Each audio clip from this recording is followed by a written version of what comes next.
Win at all cost. That's what everybody says to do, right? Well, I'm going to call bullshit. I think that there is something to be said about winning and succeeding, but at all cost. That is the question, right? What are you willing to sacrifice for the success? And we've all heard multiple stories about people that are like, they succeed, they're miserable, they're out of shape, their families are a mess, their relationships and friendships are a mess, and they kind of come alone. So I believe that success should also have a rhythm.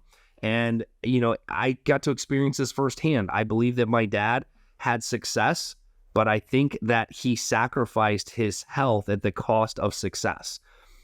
My dad was about 100 pounds overweight when he passed away and had cancer. And I thoroughly believe that if he went back to his 40s and he had done 20 minutes of exercise a day and ate a little bit healthier, he would still be here today. So I want to encourage you that are out there is don't succeed at all cost, especially at the cost of your family, your relationships, or your health. And by the way, you don't have to go through major life changes to start changing your health. I love, one of my favorite books is Atomic Habits, and it talks about creating small habits and habit hacking and habit stacking. And so I highly encourage you, we're coming up on the end of the year or getting ready to go into new year, and everybody's going to make big, long lists of New Year's resolutions that 90% of them will fall by the wayside in a week. Find small things that you can start adding to your life. So here's a couple of examples. 60 days ago, I started with a small thing, right? It's 5 minutes a day. It's a hard thing, right? I started cold plunging in the pool. Now I started in October, moved into December, and I've been doing it every day. The good news is the pool is only a little bit colder today than it was yesterday, but definitely way colder than it was in October. Now, that's one thing. Journaling, some of you like it, some of you don't. Don't take it too serious. Just find some things to write, to brain dump inside a journal. Small habit, right? You can do it for 5 minutes. You can do it for 10 minutes. Find some things with your kids, your wife, your friends that you can add consistently, either on a daily or weekly basis, so that you are continuing to have success in all areas of your life, not just in one.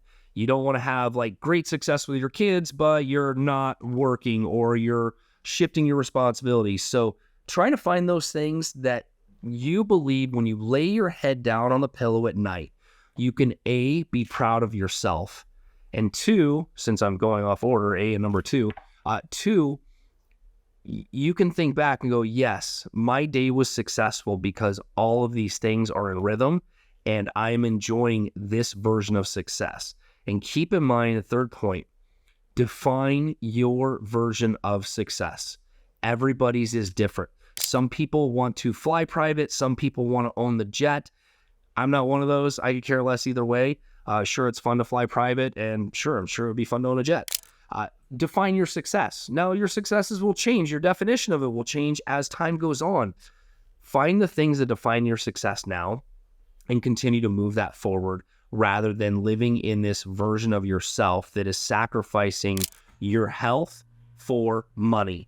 And, we all hear that old saying of, people that are really wealthy, go back and wish that they could trade or buy back, that time to be healthy and be able to enjoy their successes. Just keep that in mind today, that define your own version of success and don't sacrifice the main things in your life for that success.